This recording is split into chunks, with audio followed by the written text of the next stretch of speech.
오전 12시 많은 참여 바랍니다.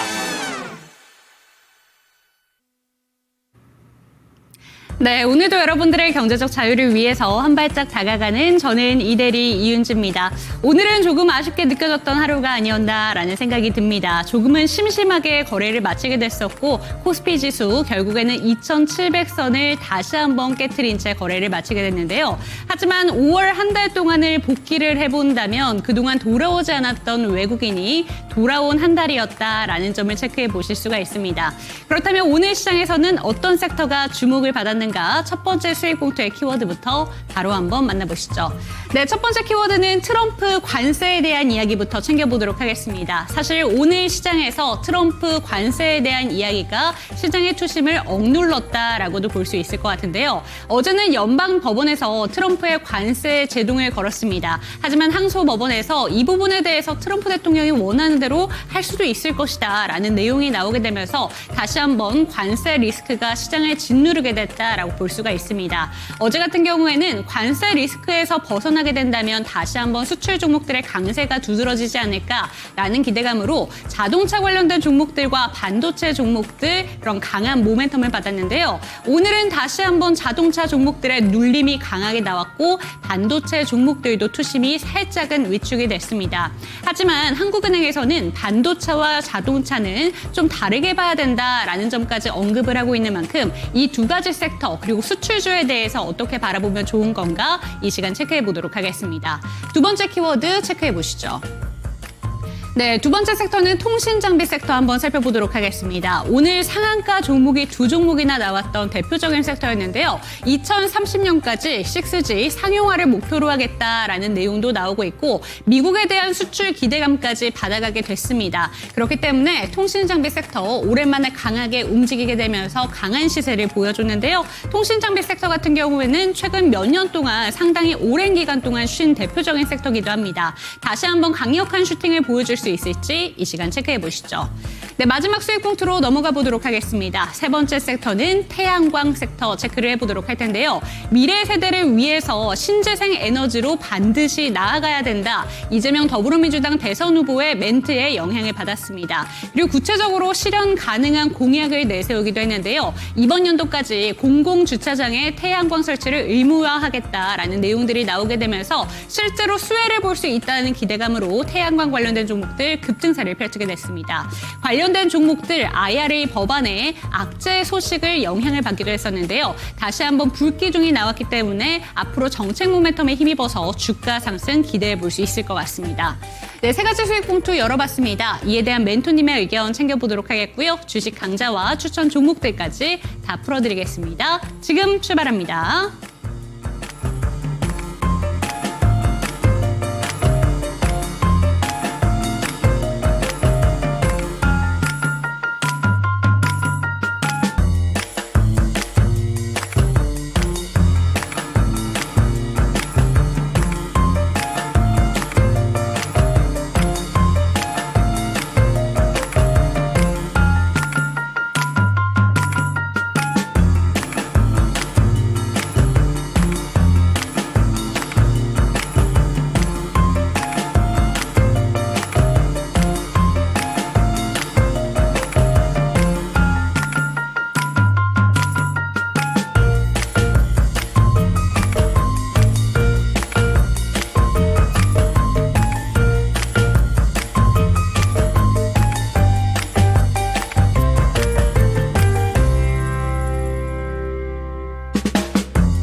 네, 오늘도 여러분들의 경제적 자유를 위해서 한 발짝 다가가는 저는 이대리 이윤지입니다. 이 시간 함께 하실 주식 멘토부터 소개해드리도록 하겠습니다. 리드온 투자자분의 박성재 멘토와 이 시간 함께합니다. 멘토님 안녕하세요. 반갑습니다.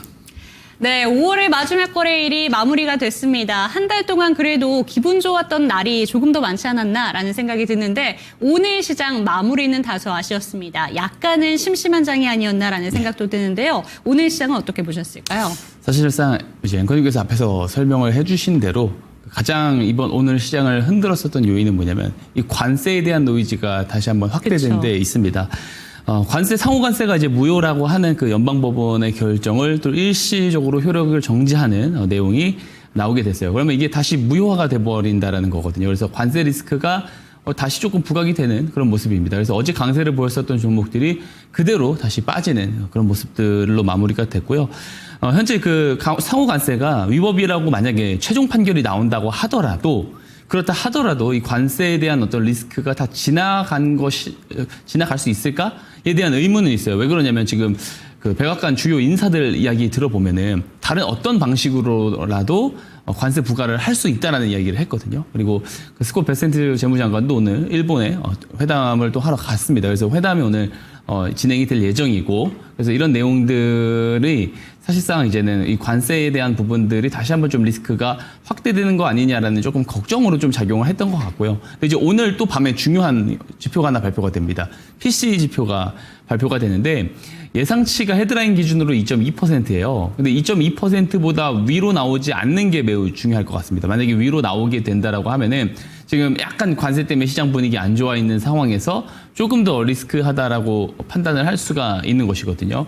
게다가 지금 문제가 되고 있는 게 뭐냐면 기대 인플레이션, 1년 기대 인플레이션이 올해 5월 기준으로 봤을 때 앞으로 향후 1년 동안의 기대 인플레이션이 7.3%입니다. 매우 높은 수치예요. 근데 PCE 지표가 만약에 조금 올라가는 0.2%라도 조금 올라가는 그런 그림이 만들어진다라고 하면은 시장에서는 조금 깜짝 놀랄 수 있다라고 생각을 하고요. 그리고 더군다나 지금 일본에서도 금리 인상을 할 수 있다라는 이야기 지금 계속해서 나오고 있기 때문에 그런 부분들까지도 조금 더 리스크로 작용할 수가 있다라고 생각을 합니다. 결론은 그겁니다. 관세가 만약에 지금 물가가 올라가면 미국은 하반기 때 금리 인하 못할 수 있어요. 네. 못하고 오히려 나중에 되면 또 이게 심해버리면 더 올려야 되는 상황도 발생을 할 수가 있는데 지금 한은은 금리를 내렸잖아요, 어제. 그러다 보니까 이 금리 격차가 다시 멀어지게 되면 환율이 또 올라갈 수 있습니다. 국채로 자금이 또 미국 국채로 자금이 빨려 들어갈 수 있기 때문에 그런 거 생각을 해보게 되면 한국 증시도 그렇고 미국 증시도 그렇고 다시 한번 조금 2022년장까지는 아니어도 좀 하락장이 연출이 될 가능성이 있다라고 봐요. 그래서 지금부터 우리가 주목해 봐야 될 게 뭐냐면 관세는 사실상 그냥 원래대로 그냥 기조가 돌아간 것 뿐이고 중요한 게 인플레이션이 오냐 안 오냐 그게 사실상 저는 하반기 때 가장 중요하다고 봅니다. 그래서 이 시장이 조금 견조하게 상승할 수 있느냐 하락장이 나오느냐 여부는 물가에 따라서 달라질 수 있기 때문에 그런 것들을 좀 잘 확인을 해보시는 것이 중요할 것 같고요. 그것과 무관하게 시장에서 수익을 잘 내려면 결국에는 똑똑한 돈들이 들어가고 있는 업종 그리고 그 안에서 주도주들을 잘 잡아야 된다라고 생각을 합니다. 오늘 제가 리뷰 종목들 잠시 후에 보시면 아시겠지만 제가 공약주로 소개드린 종목들 다 100% 이상 넘어가고 있는 상황이거든요. 그런 와중에서도 제가 계속해서 매수를 할 수 있다라고 이야기를 강력하게 드리고 있잖아요. 그만큼 시장의 주도주를 제가 참 잘 잡는다라는 이야기를 꼭 드리고 싶습니다. 그래서 그 잡을 수 있는 노하우, 스마트 머니 기법도 잠시 후에 알려드릴 거고 그리고 그 기법을 가져가시면 저랑 또 장중에 소통을 하실 수가 있습니다. 들어오셔서 소통을 하실 수가 있는데 그러면 이 기법을 통해서 지금 앞으로 주도주가 어떤 것들이 나올 수 있는지에 대해서도 좀 이야기를 나눠볼 수가 있고요. 또 오늘 방송 말미에는 공약주까지 또 소개해 드릴 예정이니까 방송 끝까지 시청해 주시면서 많은 인사이트 얻어가셨으면 좋겠습니다. 네, 박성재 멘토님의 스마트 머니 기법에 대해서 조금 더 자세하게 알고 싶다라는 생각이 드시는 분들이 있으시다면 하단에 보이는 QR코드 스캔해 주시기 바랍니다. 카메라 갖다 대시면 링크 하나가 뜹니다. 그 링크를 통해서 들어오시기 바라겠고요. 장중 대응까지 꼼꼼하게 체크하시기 바랍니다. 첫 번째 수익 포인트로 넘어가 보도록 하겠습니다. 관세에 대한 이야기 해주셨는데 바로 관세 키워드로 한번 넘어가 보도록 하겠습니다. 오늘 시장을 울게 만든 대표적인 키워드죠. 어제와 오늘이 이렇게 하루 만에 달라질 수가 있구나라는 생각이 드는데 일단 중요한 건 법원의 판결이 어떻게 나오더라도 품목별 관세는 똑같이 적용이 될 수 있다라는 내용들이 같이 나오고 있더라고요. 그렇기 때문에 수출주에 대해서는 여전히 좀 리스크가 남아있다라는 게 전반적인 시선인 것 같습니다. 멘토님께서는 어제는 자동차가 강했고 반도체도 그 영향을 받았는데 오늘은 약간 눌림이 나왔는데 어떻게 보는 게 좋을까요? 사실 그냥 원래 상태로 좀 돌아간 것에 불과하다라고 생각을 합니다. 어제 하루 그 이슈 받고 올라간 거거든요. 그리고 오늘도 하루 빠졌습니다. 1심 이제 법원 판결은 상호관세가 무효화될 수 있었는데 이게 항소 이제 법원이 곧바로 이거 효력을 정지시킨 거예요. 그래서 이제 관세 정책이 없어졌다가 다시 생긴, 하루 만에 없어졌다가 다시 생긴 그냥 해프닝이다라고 보여지고요. 백악관 주요 인사들이 앞에서도 이야기했지만 어떤 식으로도 또 이제 부과를 할 수 있어요. 할 수 있기 때문에 결국에는 이제 관세 완화가 수출주를 반등으로 만들 수 있었던 조건이 어제 만들어졌기 때문에 이제 특히나 자동차가 강세를 보일 수 있었던 거고 오늘은 또 그대로 밀린 모습입니다. 근데 왜 자동차랑 유독 반도체랑 이렇게 반응을 많이 보이냐면 대미 수출 비중이 가장 높아요. 반도체랑 자동차. 특히 자동차 같은 경우는 이제 고율 관세까지도 부과를 받는 쪽이다 보니까 이제 이런 쪽에 대한 어떤 리스크가 다시 한번 커진 거다라고 볼 수가 있겠습니다. 근데 이제 다시 원래대로 이제 그러면은 우리가 봐야 되는 주요 포인트가 뭐냐면 이 무역 관세에 대해서 이 스탠스가 어떻게 돌아서 가느냐. 그러니까 협상이 어떻게 조금 잘 진행이 되느냐. 이제 다시 그쪽에서 포커스를 맞춰야 되는 상황이 온 겁니다. 그래서 베센트 이제 재무장관은 일본 대표단과 오늘 고위급 회담을 열게 되고요. 근데 이제 문제가 뭐냐면 중국과의 협상이 지금 정체가 된 상황이거든요. 이게 중국과의 협상이 또 쉽지 않을 수 있다라는 보도들이 계속 나오고 있어요. 그래서 이거는 좀 시장에서 조금 걱정을 할 수 있는 그 요인이라고 생각을 합니다. 그래서 순차적으로 일본 그리고 인도까지도 좀 빠르게 좀 협상이 좀 타결이 되는지 그런 진척 여부에 따라서 시장의 방향성이나 수출주들의 흐름이 달라질 수 있겠다.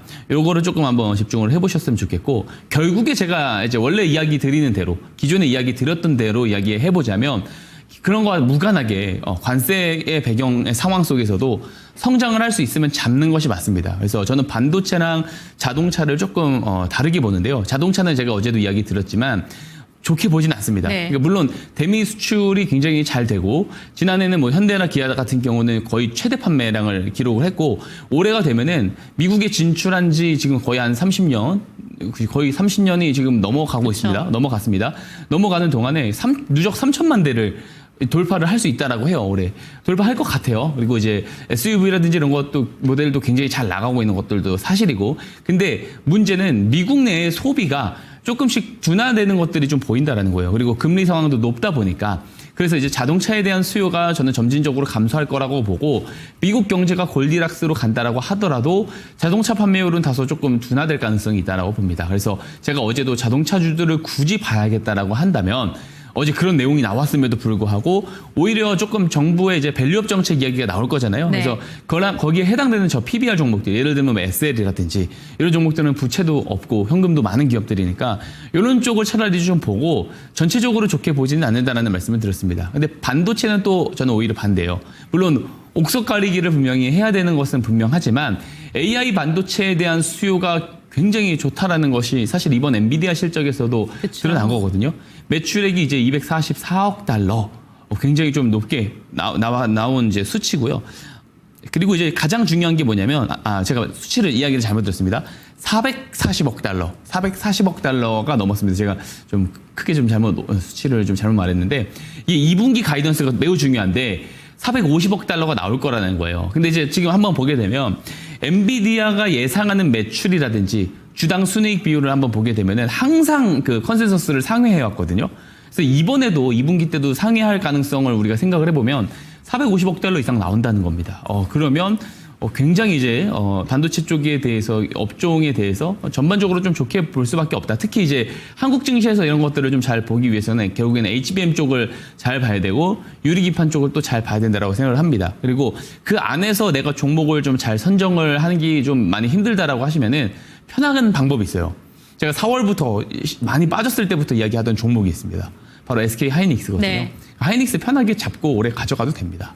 왜냐하면 물론 더 초과 수익 낼 수 있는 종목들이 분명히 있는데 그런 것들이 선별이 힘드신 분들은 편하게 잡아도 된다라는 거예요. 그래서 4분기부터는 이제 엔비디아 쪽에 HBM 12단을 공급을 시작을 할 테고 이 양산이 좀 빠르면은 10월부터 양산이 될 수 있어요. 그럼 7, 8월에 발주 들어갈 수 있다고 말했고요. 그러면 이런 부분들에 대한 기대감은 한 달 전에 한 6월 달부터 반영이 될 수 있다. 그리고 막 이제 보면은 추세도 상승 돌파를 하려는 시도들이 분명히 나오고 있거든요. SK 하이닉스가.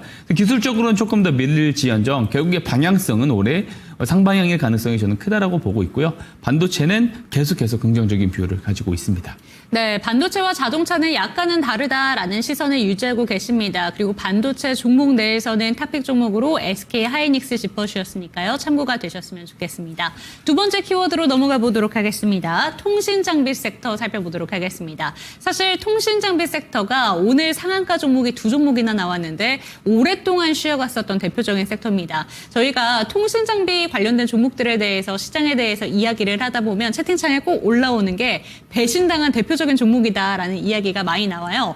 그만큼 상당히 오랜 기간 동안 주가가 너무 빠졌다라는 것에 다 동의를 하고 계실 것 같습니다. 이제 다시 한번 옛날의 영광을 누릴 수 있을지 멘토님은 어떻게 보실까요? 이 지금 이제 정부 차원의 공약이 나온 거잖아요. 그러다 보니까 중장기적으로 봤을 때는 그런 흐름들이 한 번 더 조금 불 수가 있다는 생각을 하고 있습니다. 5G는 정말 다들 많이 힘들어 하시고 지금 이제 종목들 오늘 상한가 간 종목들 보면은 뭐 KMW 이런 종목들은 상한가를 갔는데 저 종목이 지금 고점 대비 떨어진 게 상당하거든요. 그래서 고점에 여전히 갖고 계신 분들은 오늘 상한가를 가더라도 그냥 뭐 뜨뜻미지근한 정도의 어떤 기분이었을 것 같습니다. 근데 이제 어쨌든 지금 이게 어떤 양당, 지금 이제 거대 양당에서도 나오고 있는 정책이 비슷합니다.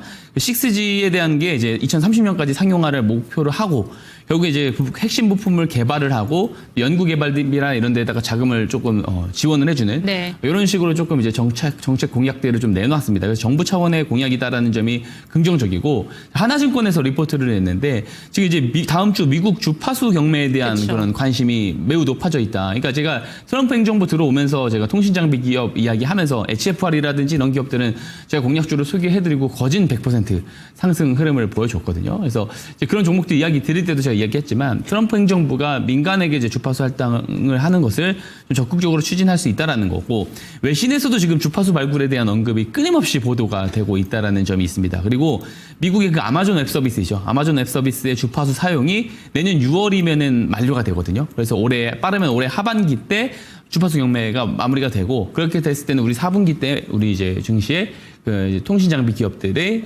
실질적으로 좀 턴어라운드가 될 수 있는 그런 상황들이 마련될 수 있다라는 겁니다. 그리고 또 제가 이제 중장기적으로는 괜찮다고 보거든요. 왜 그렇게 보고 있냐면 AI 산업의 성장이 이제 시작된 거예요. 그러면 이제 건당, 그러니까 우리가 데이터를 하나 처리를 하는 그 건당 이제 처리해야 되는 그 데이터 용량이 굉장히 커지게 되거든요. 그럼 그런 것들을 빠르게 좀 전송하고 보내고 주고받고 하려면 결국에는 좋은 통신망이 필요하다는 그쵸. 겁니다. 예, 그렇기 때문에 통신 인프라, 통신 장비 이런 쪽에 대해서는 중장기적인 수요가 있을 수 있다라고 저는 생각을 합니다. 그래서 오늘 탑픽 종목을 그래도 여기서 말씀을 드려야 될 거는 네. 꼭 이제 5G 하면은 그래도 좀 빠지고 가면 안 되는 기업이 있어요. KMW입니다. 네, KMW는 무조건 한 종목 짚고 가야 된다라고 생각을 하고 시장에서 상한가를 갔다는 것 자체가 가장 이제 핵심으로 인정을 받고 있다라는 거고 사실 매출도 32% 이번에 좀 성장을 했습니다. 매출은. 그리고 영업이익단의 흑자가 내년에 나올 거예요. 네. 그리고 내년에 어떤 정도의 지금 컨센서스를 기대를 하냐면 1,000억 정도로 급격하게 좀 턴어라운드 하는 그림이 나올 수 있다. 제가 이제 강조 드리는 게 있습니다. 강조 드리는 게 뭐냐면 연간 단위로 흑자 전환하는 기업의 그 해가 가장 이제 커다란 우상향 그림을 그릴 수 있다라는 거, 그거 꼭 좀 기억을 하시고 좀 보셨으면 좋을 것 같고 또 한 가지 포인트로 보는 게 스몰셀입니다. 스몰셀 같은 경우가 이제 AI 산업이 크면은 사용 기기라든지 또 사용자에 따라서 응용하는 분야마다 요구하는 대역폭이라든지 속도라든지 다 다릅니다. 그리고 이제 처리 시간이라든지 이런 것들이 다 다른데 스몰셀 같은 경우는 각 서비스별로 요구하는 대역폭이랑 품질이나 이런 것들을 맞춤 형식으로 할 수 있는 네트워크 인프라예요. 유일한. 그래서 이 스몰셀 기업들이 잘 봐야 되는데 한국에 유일하게 상장된 기업이 유노 와이어리스고요. 미국에 지속적으로 확장을 하려고 하는 시도들이 있어요. 그래서 이 유노 와이어리스 같은 경우도 좀 같이 한번 탑픽 종목으로 놓고 보실 필요가 있다라고 말씀을 드릴 수 있겠습니다. 네, 통신장비 섹터 내에서 두 가지 종목 픽해 주셨습니다. KMW 오늘 상한가 마감을 보여준 종목인데요. 그만큼 통신장비 내에서는 빼놓을 수가 없는 대장 종목이다라는 점 기억해 보시고 스몰셀 종목 중에서는 이노와이어리스까지 기억해 보시면 좋을 것 같습니다. 조금 더 자세한 전략 챙겨가고 싶다라는 생각이 드신다면 하단에 보이는 QR코드 스캔해 주시기 바랍니다. 카메라가 뜨되시면 링크 통해서 들어오실 수가 있고요. 종목 진단 원하신다면 상단에 있는 번호로 연결해 주시기 바랍니다. 마지막 키워드 살펴보시죠. 네, 세 번째 키워드는 태양광 한번 살펴보도록 하겠습니다. 오늘 강했던 종목이 HD 현대에너지솔루션이라던가 이 태양광 관련해서 많은 종목들이 좀 시세를 보여줬습니다. 8호라는 종목도 상당히 강했는데 사실 저는 이 8호라는 종목이 상당히 생소했는데 이 직접적인 연관이 있다라는 내용이 좀 보도가 되면서 부각을 받았습니다. 태양광 섹터 같은 경우에는 이재명 더불어민주당 후보의 좀 언급의 영향을 강하게 받았는데 이게 실제 정책까지 이어질 수 있다라는 기대감으로 오늘은 강력한 시세를 받은 것 같습니다. 이쪽 어떻게 보는 게 좋을까요? 네, 물론 이제 정책 테마고 그리고 이제 이야기가 나오는 것도 사실이죠. 아까 전에도 이제 앵커님께서 이야기했던 것처럼 의무화 설치에 대한 이야기가 태양광 패널 의무화 설치에 대한 이야기도 나오고 있는 것이 사실이고요. 기후에너지부까지 신설을 했잖아요. 이재명 후보 같은 경우. 그래서 이제 만약에 당선이 된다라고 한다면 이쪽을 좀 적극적으로 밀지 않을까라는 생각을 하고 있습니다. 근데 이제 우리가 조금 이거를 좀 잘 봐야 되는 게 뭐냐면 정책에 대한 얘기는 사실 그동안도 수익 봉투 이야기하면서 신재생 에너지에 대한 얘기를 많이 했지만 결국에는 핵심은 두 가지로 봐야 돼요. 그러니까 결국에 주가가 올라갈 거냐 관련된 업종에 대한 주가가 올라갈 수 있느냐 아니면은 뭐 단기적으로는 조금 과열이냐 이런 것들을 네. 구별을 해야 될 텐데 단기적으로는 지금부터는 조금 조심할 필요는 있어요. 왜 그러냐면 결국에는 지금 후보 시절의 공약에 대한 이야기를 굉장히 많이 할 수 있기 때문에 그것에 대한 기대감이 이미 선거 전에 다 반영이 된단 말이에요. 그죠? 그렇기 때문에 어느 정도 이제 그 선거일이 다가올수록 이런 재료들은 소멸이 되는 과정으로 갈 거다. 라고 좀 보는 것이 맞을 것 같고 근데 다만 이제 중장기적으로는 저는 올라갈 가능성에 대해서 계속 꾸준히 이야기 드렸습니다. 데이터 센터에 대한 전력 소모 이게 이제 2030년까지 4배가 증가할 거고요. AI 데이터 센터 같은 경우는 이제 기존 데이터 센터보다 전력을 6배 많이 소모를 합니다. 그거를 기존의 레거시 에너지로 소요가 안 돼요. 무탄소로 가야 됩니다. 진짜 미래 세대를 위한다면 무탄소 에너지원이 들어가야 되거든요. 물론 거기에는 이제 재생에너지만 있는 것은 아니죠. 원전도 분명히 있는 것이 사실입니다. 그런데 결과적으로는 재생에너지 쪽도 결국에 클 수밖에 없다라는 거예요. AI 산업 성장에 따라서 같이 커야 될 유인책이 있는 거죠. 그래서 결국에 중장기적으로 봤을 때는 올라갈 건데 다만 이번 선거가 지나고 나서 어느 정도 좀 가격 하락을 기다렸다가 추후에 매수를 하는 전략을 말씀을 좀 드리고 싶고 그리고 이제 조금 그래도 기대를 할 수 있는 게 추경안 예산을 바로 이제 다음 행정부가 좀 집권을 하면은 집행을 할 가능성이 매우 높은 거예요. 그래서 지금 현재 보면은 경제성장 에너지 예산은 11조 2천억 할당이 돼 있는데 여기에 이제 전기차랑 재생에너지 쪽이 들어갑니다. 그래서 그런 것 때문에도 예산이 투입되면 또 바로 올라갈 수도 있다라고 보는 측면도 있어요. 그래서 조금 조심해서 보되 너무 이제 낙관적으로는 보지 말고 그렇다고 너무 비관적으로 볼 필요도 없다. 좀 애매하게 말씀을 드렸지만 그렇게 보고 있습니다. 네, 태양광 섹터까지 살펴봤습니다. 정책 모멘텀 받아가고 있는 종목이지만 마냥 긍정적인 시선을 유지해서는 안 된다. 선별적인 접근이 필요하다는 점까지 기억해 보시기 바라겠습니다. 세 가지 수익 봉투에 대해서 자세하게 알아봤는데요. 조금 더 자세한 전략이 듣고 싶다라는 생각이 드시는 분들은 하단에 있는 QR코드 스캔해 주시기 바랍니다. 카메라가 떠다시면 링크 하나가 뜹니다. 그 링크를 통해서 들어오시고요. 종목 진단 원하시는 분들은 상단에 있는 전화번호로 연결해 주시기 바랍니다. 화면으로 만나보시죠.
네, 김사원의 수급 특징주 시간입니다. 이번 주장 단기 급등에 따른 피로감이 누적된 걸까요? 오늘 장은 잠시 쉬어가는 흐름이었습니다. 코스피, 코스닥 양대 지수 모두 파란불 켜면서 장을 마감했는데요. 코스피 2697선, 코스닥은 734선에서 문을 닫았습니다. 오늘 장 수급 특징주 함께 살펴보도록 하시죠. 먼저 코스피에서 외국인이 담아갔었던 종목 먼저 함께 살펴보도록 하겠습니다.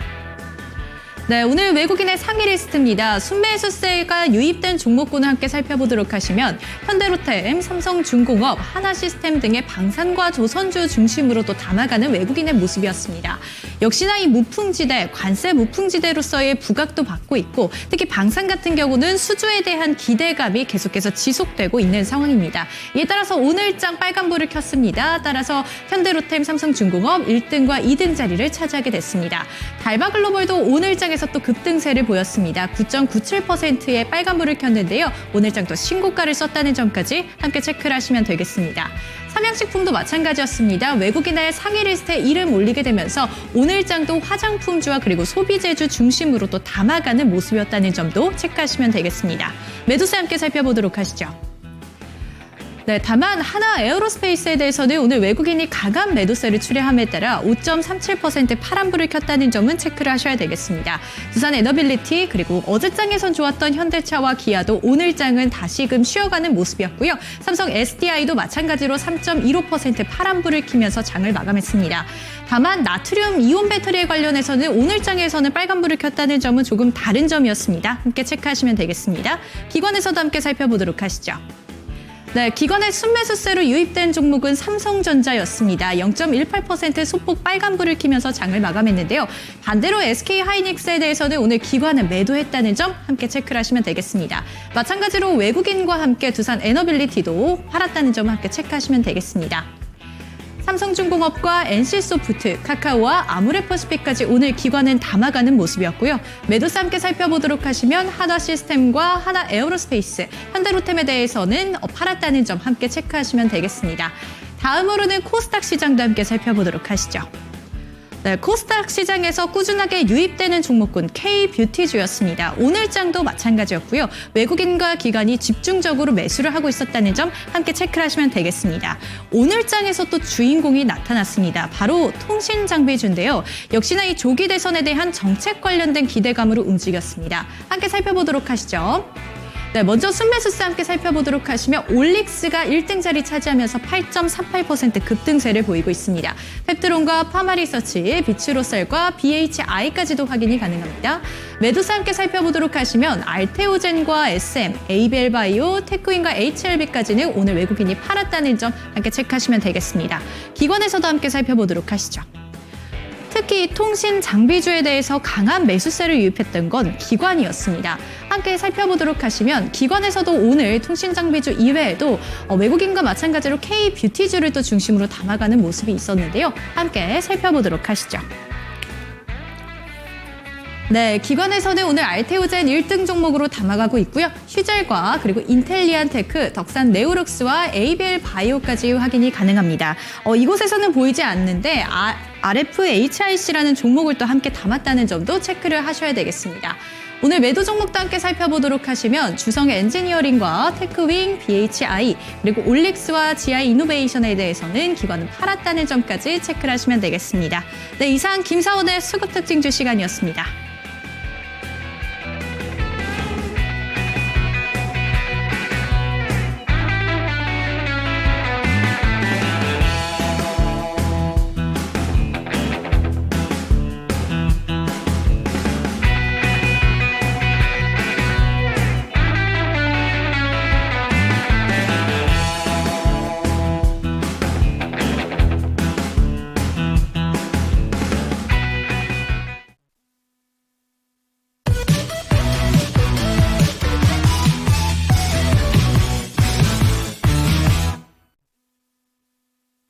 예, 어려운 시장이 계속되고 있습니다. 제가 이제 변수가 많은 시장이다. 그리고 앞으로도 그럴 거다라고 연초부터 이야기를 드렸는데 참 딱 그 이야기 한 대로 되는 것 같습니다. 이런 시장에서도 제가 정말로 핵심 주도주들은 공략주로 참 잘 잡았던 것 같습니다. 그죠? 그래서 올해 방송을 보신 분들은 충분히 그런 것들을 방송을 통해서 제가 다 증명을 했다라고 생각을 합니다. 근데 이제 그 공략주를 소개해 드릴 수 있었던 그 기준이 있죠. 그 종목들을 잡아낼 수 있었던 기준, 오늘도 알려드립니다. 바로 스마트머니 기법이죠. 자, 보통 우리가 스마트머니라고 하면, 시장에서 스마트머니라고 하면은 주포들이 뉴스를 통해서 우리에게 정보를 제공을 하기 전에 저점에서 그 정보를 기반으로 매집할 때 들어오는 돈을 우리가 보통 스마트머니라고 합니다. 그죠? 자, 근데 스마트머니를 잡을 수만 있으면 어떻게 되겠어요? 정말 좋겠죠. 주포들이, 그러니까 주가의 선택권을 가진 자본들이 매수를 할 때 우리도 같이 진입을 할 수 있는 기회를 얻는 거니까 저점 매수라고 볼 수가 있잖아요. 그러면은 제가 좋아하는 손익비가 좋은 거래가 가능하다라는 거죠. 자, 만약에 주포들이 매집한 단가를 깨고 내려간다. 손절하면 되는 거고요. 근데 올라가게 되면 뉴스를 동반해서 올라가기 때문에 굉장히 강하게 커다란 어떤 시세를 챙길 수 있는 기회를 얻을 수 있는 겁니다. 근데 이제 우리가 또 여기서 한번 이제 고민을 해봐야 됩니다. 저점이든 고점이든 거래량이 터지면 이게 정말로 스마트머니인지, 그러니까 주포들이 매집을 하는 건지, 아니면 단순히 개인 투자자들이 몰려와서 매수를 하는 건지, 그 구별을 잘 할 수 있어야 됩니다. 그죠? 근데 저는 이 구별을 하는 저만의 기준이 있습니다. 그 기준이 뭐죠? 자, 몇몇 포인트 보면서 한번 설명을 드려볼게요. 기준은 스마트머니 신호죠. 예, 스마트머니 신호입니다. 자, 제가 이 스마트머니 신호라는 것을 만들어 놨습니다. 그죠? 그리고 이 신호 같은 경우는 신청 주신 분들에게 다 무료로 제공을 드리고 있습니다. 근데 이 스마트머니 신호가 포착된다고 해서 바로 매수를 하느냐? 그렇지 않아요. 저는 신호 포착일을 물론 주포들의 매집이 시작된 날이다라는 이야기를 많이 합니다. 근데 제가 그렇게 말하는 근거는 뭐냐면 우선 이 신호 공식, 이 수식 자체에는 거래량이 들어가 있지 않아요. 자, 뭐냐면 이거는 제가 생각하는 어떤 변곡의 각도가 나왔을 때 이 신호가 포착되게끔 제가 만들어 놓은 겁니다. 자, 어떤 거냐면 주가의 흐름이 보통 횡보를 하거나, 그죠? 그리고 혹은 우하향을 하고 있는 과정 속에서 급격한 변곡, 제가 생각하는 가이드 정도의 변곡이 나왔을 때 스마트머니 신호가 포착이 됩니다. 근데 변곡이 나왔다라고 덜컥 사면 어떻게 돼요? 다시 빠지는 경우도 상당히 많은 거예요. 그래서 단순히 신호만 보고 매매를 하시면은 절대적인 손실로 수렴이 됩니다. 그래서 어떤 게 추가적으로 확인이 돼야 되냐면 5거래일 이상 거래량이 늘어나는지입니다. 언제부터? 신호가 포착된 날로부터 거래량이 5거래일 이상 늘어나느냐 여부예요. 자, 이러면은 거래량이 늘어나면 우리가 어떻게 해석을 해볼 수 있어요? 주가의 흐름이 추세가 좀 좋지 않은 상황에서 커다란 변곡이 나타나고 신호가 포착되고 거래량이 늘어난 거기 때문에 이 변곡을 만든 돈이 많은 사람들이 저점에서 물량을 매집을 하고 있구나라고 우리가 합리적으로 우선 추론을 해볼 수 있는 겁니다. 그래서 저는 이런 기준을 가지고 그런 것들을 확인을 하고요. 이런 모델들이 다 나온다라고 해서 무조건 산다고 다 수익이 나는 것은 아닙니다. 그죠? 기법이라는 것은요, 우리가 요리사로 따지게 되면 좋은 펜, 좋은 칼, 이런 좋은 요리 도구예요. 좋은 요리사가 되려면 맛있는 요리를 잘 만들 수 있어야 되죠. 결국에 그것은 경험치고 스킬입니다. 그죠? 그래서 이 스마트 머니 기법을 다 무료로 드리겠지만 이 기법을 가지고 저랑 들어오셔가지고 어떻게 이런 것들을 어떤 종목에 적용을 해볼 수 있는지 이런 것들을 다 소통을 하는 게 가장 큰 메리트다라는 겁니다. 그래서 저 박성재 전문가랑 함께 하시는 게 매우 중요하다라는 거예요. 자, 매수할 수 있는 기준들은 이렇게 있습니다. 그리고 이 기법에 가장 큰 장점이 있어요. 거래량이 늘어나면 매수를 하는데 손절 기준도 다 정해져 있어야 되거든요. 저는 항상 이야기하는 게 있습니다. 손절 기준 없이 절대로 매수하지 말라는 거예요. 내가 어떤 종목을 매수함과 동시에 손절가는 정해져 있어야 됩니다. 저는 손절 추세선을 저의 기준에 맞게끔 형성되게끔 또 만들어 놓았습니다. 이런 것들도 다 확인을 해보실 수가 있을 텐데요. 자, 이게 중요한 게 뭐냐면 대부분 개인 투자자분들은 손익비를 무시하는 경향이 있어요. 정말 무시하는 정도가 아니고 오히려 반대로 합니다. 안 좋게 가져가는 사람들이 대부분입니다. 제가 매일마다 상담을 하는데 다 동일한 상황이에요. 그러니까 종목들이 이 20종목, 30종목씩 막 가져가시는 분들도 되게 많아요. 이렇게 종목들 백화점으로 가져가시는 분들은요, 워렌 버핏 아저씨가 해도 절대 수익 안 난다. 저는 그 이야기를 항상 하거든요. 집중 투자를 해야 되는데 특히 이제 20, 30개 종목이 물려가는 상황에서는 수익으로 물려가는 경우를 제가 보지를 못합니다. 잠시 후에 제 공략주들 그 리뷰하는 종목들 보시면 알겠지만 100% 200% 올라가는 종목들이에요. 올라가는 와중에도 제가 계속 살 수 있다라고 하는데 어떻게 돼요? 계속 올라가잖아요. 그러니까 오히려 반대로 해야 되는데 20, 30% 마이너스는 잘 견디면서 플러스는 5%, 10% 그대로 냅두질 않아요. 왜 그러냐면 플러스였다가 마이너스가 되는 이런 경험들을 굉장히 많이 해봤기 때문에 수익을 확정 짓고 싶어하는 심리가 있는 겁니다. 근데 손실은 확정 짓고 싶어하지 않아요. 단순히 회피를 한다고요. 이 손실을 회피를 하게 되면 어떻게 돼요? 계속해서 마이너스로 빠져가는 거거든요. 이것을 나중에 올라올 때까지 기다리는 게 아니고 동일 시간 기다렸을 때 오히려 더 초과 수익을 낼 수 있는 전략으로 바꿔야 되는 거예요. 그죠? 근데 수익은 오래 못 가져간다라는 거. 그러면 나중에 보세요. 초반에는 주식 처음 하신 분들은 20, 30% 수익도 보거든요. 근데 경험을 통해서 수익이었다가 마이너스가 되는 경험들을 너무 많이 하다 보니까 목표 수익률이 점점 낮아집니다. 10%, 5%, 3%, 2% 나중에는 1%까지 떨어져요. 근데 손실은 방치하잖아요. 계속 하나 물리고 이러면서 목표 수익은 계속 낮아지고 그러면 계좌의 수익률 곡선이 어떻게 돼요? 이렇게 기하급수적으로 떨어지게 됩니다. 근데 이거를 뒤집기만 하면은 반대로 기하급수적으로 복리효과로 올라갈 수 있어요. 어떻게 해야 된다? 마이너스 5%, 마이너스 10% 근거 없으면은 견디지 말라는 거예요. 근데 플러스 20%, 30%는 냅두라는 겁니다. 저는 더 사죠. 제가 플러스 40, 50%갈 때도 계속 사라고 하잖아요. 최초 공략일로부터 150% 상승을 하는데 저는 계속 매수를 하라고 합니다. 그죠? 시장에서 인정받은 종목들은 계속 가요. 그게 표준편차입니다. 수급은요, 표준편차대로 올라가는 종목들에 점점 몰리게 되어 있습니다. 그죠? 그래서 광기를 만듭니다. 그죠? 그래서 결과적으로는 올라가는 주도주들에 계속해서 비중을 더 실어낼 수 있어야만 한다라는 겁니다. 매매 습관이 손익비가 반대로 맞춰 계신 분들이 있죠.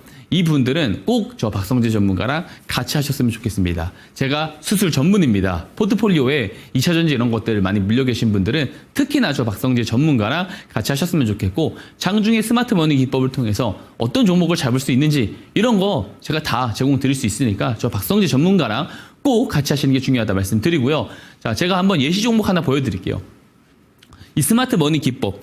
말 그대로 트렌드의 전환점에서 잡는 어떤 방법 중에 하나일 뿐입니다. 제가 운영하는 기법들이 여러 가지가 있지만 기법은 말 그대로 조금 보기 편하라고 만들어 놓는 거지 절대적인 게 아니거든요.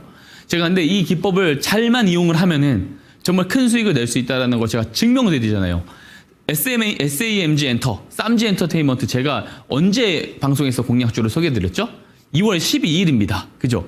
2월 12일에 공략주를 소개를 드렸을 때 실적이 2월 10일에 발표됐는데 작년 4분기 실적이 너무 좋다라는 거잖아요. 너무 좋았다. 그러면 이게 올해는 연간 실적이 흑자 전환할 수 있는데 그런 기업들이 보통 그 해에 주가가 가장 많이 오른다. 그래서 계속 올라갈 거다라고 말씀을 분명히 드렸습니다. 그죠? 그리고 SM엔터테인먼트와 MOU 협약이 체결한다라는 뉴스도 2월 18일에 나오게 돼요. 근데 잘 생각해 보세요. 트렌드의 전환점에서 잡을 수 있어야 됩니다. 똑똑한 돈이 뉴스 전에 들어올 때 잡을 수 있어야 됩니다.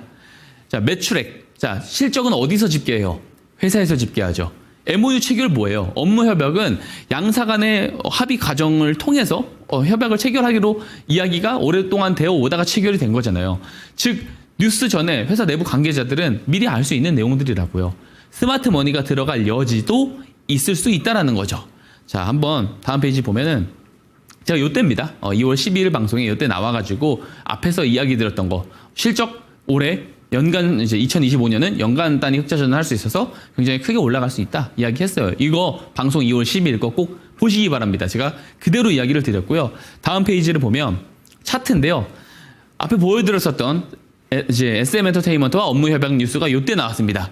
그리고 실적 발표가 요때 나왔는데 스마트머니 신호는 정확하게 그 보름 한 달 전인 1월 15일에 포착이 됐습니다. 포착일 이후에 거래량이 바로 늘어나거든요. 바로 늘어났을 때 뭐다? 매수하면 된다. 뉴스가 나오면서 급등이 나오면은 손절 추세선, 노란 추세선입니다. 안 깨지면은 계속 가져가는 거예요. 계속 가져가면은 어떻게 돼요? 200%대 수익이 나온다라는 겁니다. 자, 근데 제가 손익비 이야기 드렸죠. 손익비. 만약에 실적 발표가 좋지 않게 나와서 손절 추세선을 깨잖아요.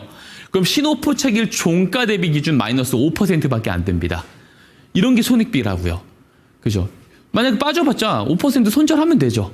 그죠? 근데 올라가면 어떻게 해요? 계속 끌고 올라간다라는 겁니다. 그냥 다만 이런 게 가능하기 위해선 경험치가 필요하죠. 이 모멘텀도 알아야 되고 이런 어떤 재료의 어떤 그 시장의 주목도도 알아야 됩니다. 저는 알고 있기 때문에 어떻게 됐어요? 올라갈 때마다 꾸준히 사라고 말씀드렸습니다. 제가 이제 4월 달까지도 매수할 수 있다. 물론 최근에는 너무 올라갔으니까 매수하면 안 돼. 이렇게 이야기를 하지만 제가 4월 달까지 이때만 해도 거의 100% 수익이 이미 나고 있는 상황 속에서도 계속 살 수 있다. 계속 갈 거다라고 말씀을 분명히 드렸습니다. 자, 이렇게 해야 된다는 거예요. 그러니까 손실 종목 계속 방치하면서 막 종목 수량 늘려 나가잖아요. 계좌 마이너스 나는 속도가 점점 빨라집니다. 앞으로 시장 어떻게 될지 알고 계속 들고 가나요? 그죠? 그래서 오히려 물려갈 거면 올라가는 종목이 물려 있을 수 있어야 됩니다. 예, 그거 제일 잘하는 사람이 누구예요? 저 박성재 전문가입니다. 그래서 스마트 머니 기법도 들어오셔서 무료로 다 받아가시고 이런 거 통해서 어떻게 이런 종목들을 잡아낼 수 있는지 한번 직접 확인하시기 바랍니다. 제 강의는 여기서 마치도록 하겠습니다.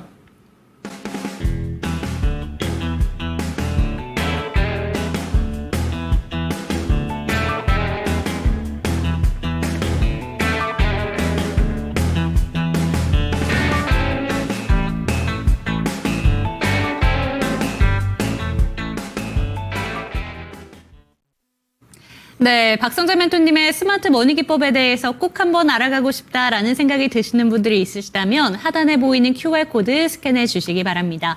카메라 갖다 대시면 링크 하나가 뜹니다. 그 링크를 통해서 들어오셔서요. 스마트 머니 기법, 영상 자료집, 기법 자료까지 풀세트로 챙겨가시기 바라겠습니다. 그리고 종목 진단 원하시는 분들은 02-2128-8566번으로 연결해 주시면 좋을 것 같습니다. 그렇다면 스마트 머니 기법이 포착한 대표적인 종목들 한번 쭉 보시죠. 수익률 탑5 종목들 한번 살펴보도록 하겠습니다. 삼지엔터, 로보티즈 200% 넘는 수익률이고요. 한화오션, BHI, 유라클까지 100%대 수익률을 자랑하고 있습니다.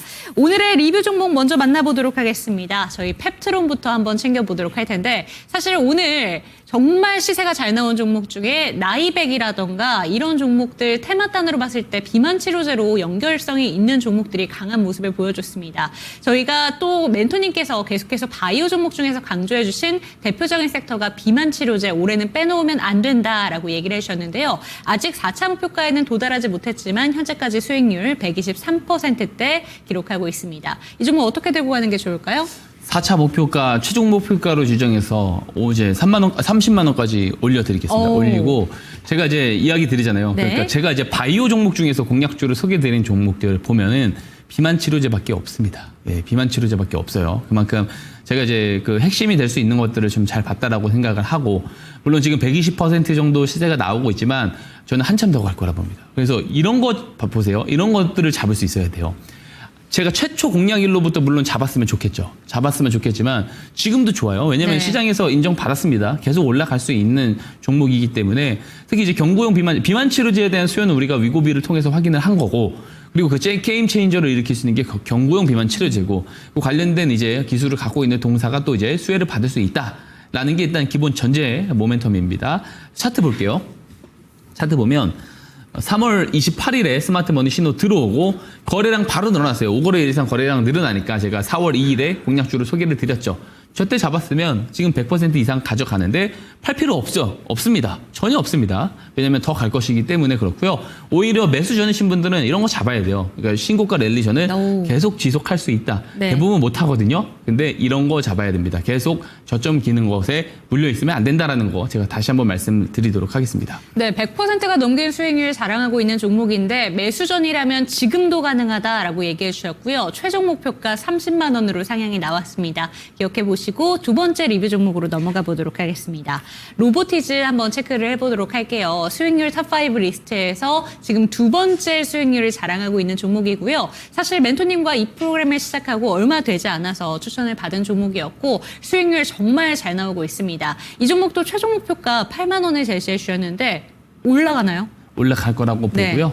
우선 다만 이제 이 종목에 대해서는 네. 모멘텀이나 이런 것들은 워낙 제가 이야기를 많이 드렸고 로봇은 올해 계단식 상승이다라고 제가 이야기 많이 했어요. 네. 그러니까 남들은 이제 그 공매도 다시 재개한다고 했을 때 로봇 위험하다 그랬거든요. 저 그 반대로 이야기했습니다. 저는 유일하게 반대로 이야기했고 제 말이 맞았습니다. 그때 오히려 저는 매수를 해야 된다라고 이야기했죠. 플러스 100% 가까이 올라가는 상황에서도 그쵸. 매수를 해야 된다 했습니다. 네. 그러니까 200% 가잖아요. 그죠? 근데 다만 지금은 이야기하죠. 지금은 더 잡을 때는 아니다라는 점. 그래서 들고 오히려 계신 분들만. 예, 들고 계신 분들만 다음 목표가까지 좀 보시면 좋을 것 같고 네. 일부 차익 실현은 충분히 조금 해놓을 필요는 있다. 수익을 좀 잘 챙겨놓을 필요는 있다라는 말씀드리고 차트 볼까요? 네. 보면은 자 11월에 스마트 머니 신호 2번 포착됐고 거래량 바로 늘어났어요. 그래서 근데 거래량이 한참 늘어난 이제 12월 말 그러니까 12월 27일에 공약주로 그때 소개해드렸죠. 그래서 그 이후에 시세가 한 차례 나오고 났을 때 좀 꺾였을 때도 제가 이 1월부터 그리고 4월 횡보하는 기간 내내 잡을 수 있다. 어차피 로봇은 계단식 상승이다. 공매도 이야기하지 마라. 이게 지금 투자 들어가는 정도 규모가 다르지 않느냐. 이거는 이제 성장기에서 도입기에서 성장기로 넘어가는 초입 단계다.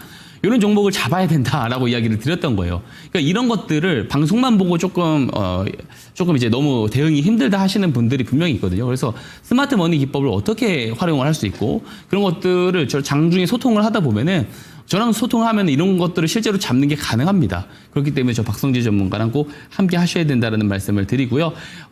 기존 목표가 8만 원 그대로 보되 신규 매수는 지양한다 말씀을 드리고 그리고 보유자분들은 어느 정도 차익 실현을 하시고 한 소량 정도 한 10% 20% 물량만 들고 조금 나머지 다음 목표가를 한번 노려보시면 좋을 것 같다 말씀을 드리도록 하겠습니다. 네, 로보티즈 챙겨봤습니다. 100%가 넘는 수익률 자랑할 때도 이 종목은 지금도 사셔도 된다라고 강조해 주셨는데요. 지금은 이미 200% 넘긴 수익률을 자랑하고 있기 때문에 보유자분들 같은 경우에도 일부 물량을 제외하고는 차익 실현을 챙겨야 되는 수익 실현해야 되는 때이다라는 점 강조해 주셨습니다. 일부 비중으로만 한 8만 원까지 끝까지 홀딩해 보시기 바랍니다. 다음 종목으로 넘어가 보도록 할게요. 한화오션입니다. 사실 요새 주도주의 시속 게임이 계속해서 일어나고 있습니다. 반도체 2차 전지로 가야 되느냐 아니면 조방원이 계속해서 갈 것이냐라는 부분 많이 고민하고 계실 것 같은데 한화오션 같은 경우에도 수익률 정말 잘 나오고 있는 종목이고 오늘 같은 경우에도 부산에서 또 이벤트가 있었잖아요. 기대감 계속해서 실리고 있습니다. 이쪽 어떻게 보는 게 좋을까요? 뭐 호재야 뭐 제가 이제 공약주로 소개드리고 매일 새로 갱신되면서 나온 게 호재라서 그래서 이제 사실상 뭐 그 이야기에 대해서는 뭐 더 이상 할 말이 없을 것 같습니다. 네. 제가 조선은 12월 때부터 슈퍼사이클 온다라고 계속 제가 떠들던 사람이거든요. 그래서 그런 부분들은 여전하다라고 이야기를 드리고 싶고 차트 한번 볼게요. 보면 이제 12월 23일에 스마트 머니 신호 들어오고 나서 바로 거래량 많이 늘어났어요. 그래서 제가 이제 12월 26일에 공약주로 소개를 드렸던 건데 주도주가 될 줄 알았습니다. 알았기 때문에 제가 지금도 드리는 말씀 있잖아요. 165% 올라갔거든요. 지금 매수하는 게 좋다라는 말씀을 저는 항상 드리고 있어요. 왜냐하면 다시 10만 원 가야 돼요. 10만 원 갈 거라고 충분히 보고 있고요. 이런 종목들을 정확하게 더 좋은 단가에 어떻게 잡을지 궁금하신 경우들은 저랑 함께 하면서 알 수가 있다라는 거. 그리고 이런 거래 절대 못 합니다. 대부분 개인 투자자분들 못 하고 잡아도 10% 20% 그렇죠. 먹으면 다행이다라고 네. 생각하거든요. 근데 저는 이런 것을 방법을 분명히 알고 있고 저는 방송을 통해서 이미 충분히 증명을 드렸다고 생각을 합니다. 제가 이제 165%에서도 이제 이렇게 매수 이야기를 한다라는 것 자체는 결국에는 제가 이제 매수 공략 가능한 단가로부터 200% 이상 저는 충분히 찍을 수 있다라고 보거든요. 그리고 다음 목표가를 제가 10만 원으로 제시드렸는데 이거 보수적으로 잡아드린 거다라고 그때도 이야기 드렸어요. 그래서 이렇게 좀 수렴이 나올 때가 오히려 기회다라는 말씀을 드리고 저 박성재 전문가랑 앞으로 계속 함께 할 수 있는 거 아닙니다. 유통기한이 있어요. 이 마지막 기회를 꼭 잡으셨으면 좋겠습니다. 네, 한화오션 최고 목표가가 10만 원으로 제시가 됐는데 이 목표가 보수적인 목표가입니다. 그리고 최근 기록을 한번 살펴봤을 때 95,300원까지 터치가 나왔던 종목이기 때문에 10만 원까지 머지 않았다. 그런데 지금 현재 구간에 눌림이 나오고 있는 만큼 조선 섹터 내에서 여전히 진입 가능한 매력적인 종목이라는 점 잊지 말아주시기 바랍니다. 다시 한번 안내 도와드리도록 하겠습니다. 스마트 머니 기법 저점 매수 반드시 해보고 싶다라는 생각이 드신다면 하단에 보이는 QR코드 카메라 갖다 대시고 링크 통해서 들어오시기 바라겠습니다. 그렇다면 오늘의 추천 종목으로 넘어가 보도록 할게요. 오늘은 어떤 종목일까요? 오늘은 올릭스라고 하는 종목을 좀 준비를 했습니다. 네, 바이오 종목 중에서 비만 치료제 좋다 얘기해 주셨는데 또 이쪽으로 봐야 되는 건지 아니면 그 외에도 다른 모멘텀도 있는지 궁금합니다. 일정에 대한 모멘텀, 그러니까 개별적인 이 모멘텀이 있다라고 볼 수가 있고요. 시장이 좀 불확실할 때는 이 개별 이슈가 조금 짙은 종목들을 좀 보는 게 좋다라고 생각을 하고 이것도 좀 추세로 좀 강하게 올라갈 수 있다라고 판단을 했기 때문에 좀 공략주로 좀 가지고 왔습니다. 하나씩 제가 준비한 내용을 네. 보면서 좀 설명 한번 드려보도록 할게요. 자, 보시면은 아실 겁니다. 이게 스마트 머니 신호가 사실 그 연초에도 뜨고 나서부터 상한가만 랠리 달려가고 그랬었던 종목이거든요. 제가 그래서 예시 종목으로 이미 설명을 드린 바 있죠. 그래서 근데 최근에 다시 스마트 머니 신호가 포착됐기 때문에 제가 공략주로 가져왔다라고 말씀을 드릴 수 있고, 자 보시면은 이게 이제 굉장히 크게 급등이 나오기 전에 1112 쪽에 9,100억 원 규모의 기술 규모 100억 원 규모의 어떤 기술 수출을 했습니다. 이런 내용이 나오면서 사실 굉장히 좀 세게 올라갈 수 있었던 건데, 지금 이제 그런 추가적인 기술 계약까지도 할 수 있다라는 거예요. 그 내용이 뭐냐면 비만 치료제 그 올릭스 702A 같은 경우 기술 이전 계약을 맺을 때 여기에 새로운 타깃을 붙인 이중 표적, 그러니까 짧은 간섭 리보핵산에 대한 어떤 치료제 옵션도 같이 포함이 됐기 때문에, 그래서 이제 황반변성 신약 기술 이전까지도 또 추가적으로 할 수 있다라는 그냥 기대감이 현재 있는 상황, 기대감이 있는 상황입니다. 다음 페이지 보겠습니다. 동사가 이제 실질적으로 이제 현금을 들여올 수 있는 그런 것들이 지금 눈에 보이고 있다라는 거예요. 이제 최근에 마일스톤을 받았습니다. 첫 마일스톤을 받기도 했고요. 네. 4월 30일입니다. 공시 내용 제가 가지고 왔고, 한화 규모로는 지금 얼마 크게 큰 규모는 아니지만 43억 규모 정도, 그리고 이제 USD로는 보면은 300만 달러 규모의 어떤 이제 첫 마일스톤도 같이 받았기 때문에 여기에 대한 어떤 매출 증가 기대를 해볼 수 있다. 근데 물론 아직 적자 기업이기 때문에 조금 더 우리가 좀 긴 시계열로 봐야 되고, 지금은 이제 기술 수출이라든지 그리고 여러 가지 일정이라든지 이런 것들을 조금 잘 볼 필요가 있는 겁니다. 다음 페이지 보면은 제가 이제 좋게 보는 내용은 이거예요. 그러니까 2025년 상반기 대기가 되어 있는 재료나 일정들이 꽤 많아요. 상반기 해봤자 사실 6월 한 달이거든요. 6월을 앞두고 나서 만약에 매집이 들어온다면, 추세를 깨는 매집이 들어온다면 이거는 굉장히 좀 세게 올라갈 수 있는 기틀이 된다라고 저는 생각을 하고, 그게 지금 현재 올릭스 상황이다라고 저는 생각을 합니다. 자, 차트 보겠습니다. 보면은 스마트 머니 신호가 들어왔고요. 지금 한 4거래일 정도 거래량 늘어났죠. 내일도 늘어날 거고, 그렇게 됐을 때는 정말 지금 매수의 적기인 타이밍이다라고 생각을 합니다. 전략 말씀드리면, 네. 다음 주 월요일이죠. 다음 주 월요일에 매수할 수 있다. 시가에 매수할 수 있다. 의견 드리고요. 1차 목표가 6만 원인데 다 매도하실 필요는 없을 것 같습니다. 그죠? 그리고 손절가 45,000원인데 중요한 것은 추가적인 내용이나 변화가 되는 내용이 궁금하시다면 저 박성재 전문가랑 들어오셔서 함께 하셨으면 좋겠고, 스마트 머니 기법 돈 드는 거 아니잖아요. 제가 그냥 다 알려드립니다. 다 알려드리고, 그리고 이제 장중에 이거 어떻게 활용할 수 있고 어떤 종목을 잘 봐야 된다 이런 것들도 다 알려드리니까 박성재 전문가랑 꼭 함께 하셨으면 좋겠습니다. 네, 추천 종목 제시가 됐습니다. 올릭스 제시해 주셨는데요. 다음 주 시초가 이하에서 매수 가능하시고, 목표가로는 6만 원, 손절가 45,000원 챙겨가시기 바랍니다. 화면으로 만나보시죠.